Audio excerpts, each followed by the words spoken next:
Bonjour, bienvenue dans la cuisine d'Annie. Aujourd'hui, je vais vous concocter des whippets maison. Les ingrédients pour cette recette. Tout d'abord, j'ai besoin de sucre en poudre, de farine. Ça peut être de la farine à pâtisserie, ça va donner un biscuit plus tendre et plus facile à manipuler là, avant d'être cuit. J'ai besoin de sucre, d'eau, de gélatine neutre, des sachets de gélatine, d'essence de vanille, de beurre demi-sel ou non salé et de pépites de chocolat. Première étape de cette recette, je vais faire ma pâte sablée pour mes petits biscuits. Alors, j'ai oublié de le mentionner, mais ça prend un œuf et aussi de la poudre à pâte. Là, je l'ai déjà mélangé avec mon sucre en poudre. Alors ici, j'ai mon sucre en poudre. Mon beurre, il est pommade, c'est-à-dire qu'il est à température pièce, quand même assez mou. Mais il se tient encore en bloc. Ça va faire une belle pâte comme ça. Alors, je vais mélanger mon beurre avec mon sucre en poudre. Puis, par l'effet même avec ma poudre à pâte. Mais j'aurais pu mettre ma poudre à pâte dans ma farine. Alors, le but va être de créer quelque chose d'homogène. Que le beurre absorbe tout le sucre en poudre. Quand c'est fait, ça fait une pâte. Alors, je vais mettre mon œuf à l'intérieur. Des bons œufs de poule maison. Merveilleux. Et je vais mélanger le tout. Quand c'est fait, ici, j'ai ma farine. Je laisse passer un peu dans mon bol. Et je vais envoyer mon mélange de beurre, de sucre et d'œuf là-dedans. Et là, les mains deviennent super utiles. Je vais mélanger ça pour faire une belle pâte avec ça. Quand la pâte est assez solide, je l'ai enlevée de mon bol. Si vous trouvez qu'elle est très collante, vous pouvez mettre un petit peu de farine là, pour que ça colle moins après les mains. Que ça colle moins sur les mains. Hein? J'aurais pu la faire au malaxeur, mais je trouve que c'est salir un instrument pour rien. La quantité que j'ai, ça se fait très bien à la main. Alors, quand j'ai une boule quand même uniforme, homogène, j'ai pas mis beaucoup de farine. Là. Vous avez vu, c'était vraiment juste pour qu'elle soit plus facile à manipuler. Je vais recouvrir d'une pellicule plastique, puis je vais la laisser reposer environ 15 à 20 minutes. Au bout d'une quinzaine de minutes, ma pâte est plus ferme. La pâte sablée, c'est une pâte quand même fragile. Elle s'effrite elle est très friable. Et faut pas trop la travailler. C'est un peu comme la pâte brisée. Alors ici, je mets juste un petit peu de farine et je vais l'aplatir assez mince avec mon rouleau à pâte. Cette épaisseur-là, là, c'est suffisant. Ça va quand même gonfler un peu.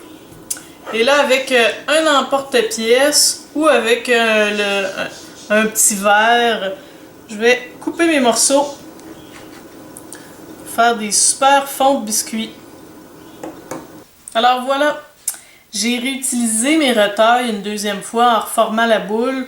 Et puis, j'ai presque pas mis de farine. Je l'ai réabaissé pour refaire d'autres biscuits avec. Et puis là, j'ai préchauffé mon four à 350. Je vais les envoyer environ 8 à 10 minutes. Maintenant, l'étape la plus intéressante, la plus curieuse, comment faire de la guimauve. Très très facile, contrairement à ce qu'on pourrait penser. Avec ma gélatine ici, mon eau et mon sucre, et mon essence de vanille, hein, pour lui donner un petit goût intéressant. Ben, je vais faire une super guimauve. Dans une casserole, va commencer, je vais mettre une partie de mon eau. Je vais m'en garder un peu pour pouvoir diluer ma gélatine dedans. Et je vais mettre mon sucre avec mon eau dans une casserole. Et je vais porter ça à ébullition. Alors, pendant que ça bouille, je vais tout de suite mettre mon eau avec ma gélatine. Je vais mélanger.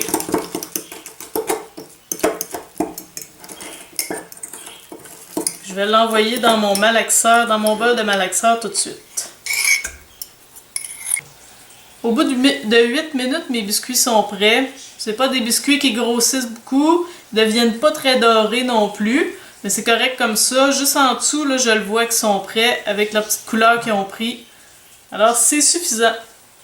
Je vais les mettre de côté pour les laisser refroidir. Quand mon sucre est bouillant et puis qu'il est bien dilué dans l'eau, je vais l'envoyer dans mon bol de malaxeur en commençant tout de suite à brasser.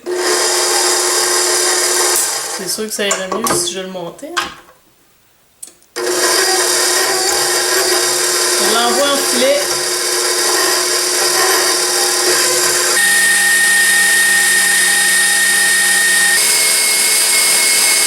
J'ajoute ma vanille.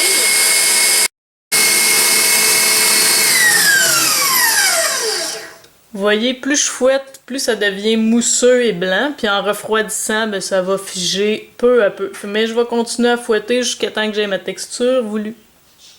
Vous voyez, la texture, c'est très mou. C'est rendu tiède. Et puis, ça a déjà commencé à figer et à devenir très intéressant. Voilà ma superbe guimauve qui est déjà en train de figer. Ça sèche quand même assez rapidement. Ça va devenir assez rapidement aussi pas très travaillable. Donc, tout de suite, ici j'ai une super poche à pâtisserie avec une douille. Ça peut être une douille unie, ça peut être une douille cannelée pour faire des belles rosettes.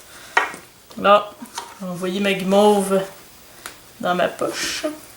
Je vais en envoyer un super beau pouette sur chacun de mes biscuits. La grosseur que je veux. Hein? Voilà les super whippets en formation. Il reste juste à les laisser sécher un peu avant de les enrober de chocolat. Au bain-marie, je fais fondre mon chocolat.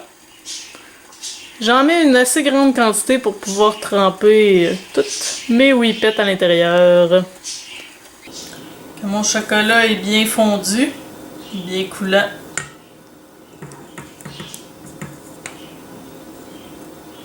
je vais prendre mes super whippets puis je vais le tremper.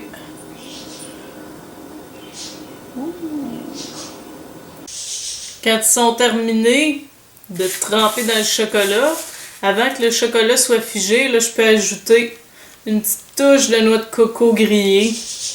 Pour que le chocolat fige complètement, vous pouvez les envoyer dans le congélateur là, quelques minutes pour pouvoir les déguster tout de suite après.